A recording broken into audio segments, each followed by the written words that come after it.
आराध्या मुस्कान vlogs में सबका स्वागत है।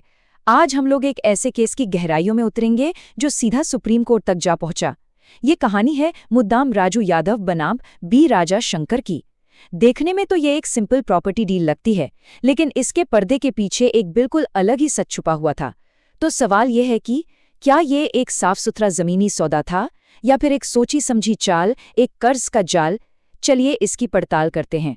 तो इस पूरे मामले को समझने के लिए हम पहले दोनों पक्षों की दलीलों को देखेंगे, फिर उस एक अहम सबूत पर आएंगे जिसने इस केस का रुख ही मोड़ दिया, और आखिर में देखेंगे कि अदालत ने क्लीन हैंड्स के सिद्धांत पर क्या फैसला सुनाया। इस पूरे झगड़े की जड़ में एक ही कागज है, एक ही दस्तावेज, लेकिन उसको लेकर कहानियां दो हैं, बिल्कुल एक दूसरे से अलग।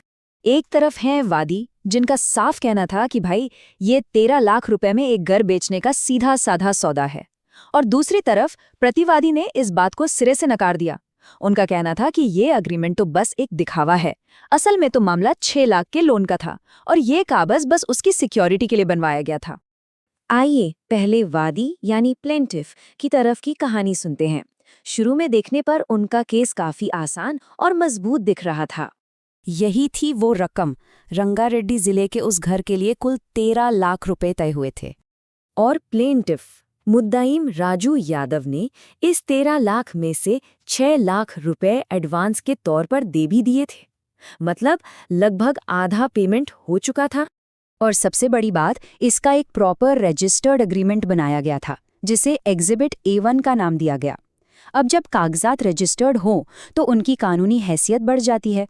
प्लेंटिफ ने अदालत में यही कहा कि वो तो बाकी की रकम देने के लिए पूरी तरह से तैयार थे। सब कुछ तो साफ लग रहा था, है ना? लेकिन अब सुनिए दूसरी तरफ की कहानी। प्रतिवादी यानी बी राजा शंकर ने जो बातें सामने रखीं, उसने इस सीधे साधे मामले को पूरी तरह से उलझा दिया। यहाँ पर केस में एक बड़ा मोड़ आया। प्रतिवादी ने सीधा आरोप लगाया कि वादी तो एक अनलाइसेंस्ड मनी लेंडर है, मतलब एक बिना लाइसेंस का साहूकार। और ये जो सेल एग्रीमेंट है, ये तो असली है ही नहीं, ये एक फर्जी दस्तावेज है जिसे सिर्फ कर्ज के बदले में सुरक्षा के तौर पर बनवाया गया है। निचली अदालत यानी ट्रायल कोर्ट ने तो वादी के हक में ही फैसला दिया, लेकिन मामला जब हाई कोर्ट पहुंचा तो एक ऐसे सबूत के दम पर पूरा फैसला ही उलट गया। जी हाँ, एक ऐसा कागज था जिसका जिक्र प्लेंटिफ ने अपने पूरे केस में कहीं भी नहीं किया था, और इसी एक छुपाए गए दस्तावेज ने सारी कहानी बदल दी।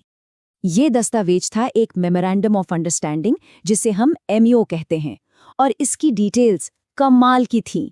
ये ठीक उसी दिन साइन हुआ जिस दिन सेल एग्रीमेंट हुआ। इसका स्टैम्प पेपर भी उसी वेंडर से खरीदा गया था, और यहाँ तक कि स्टैम्प पेपर के सीरियल नंबर भी आगे पीछे थे, 47662 और 47663।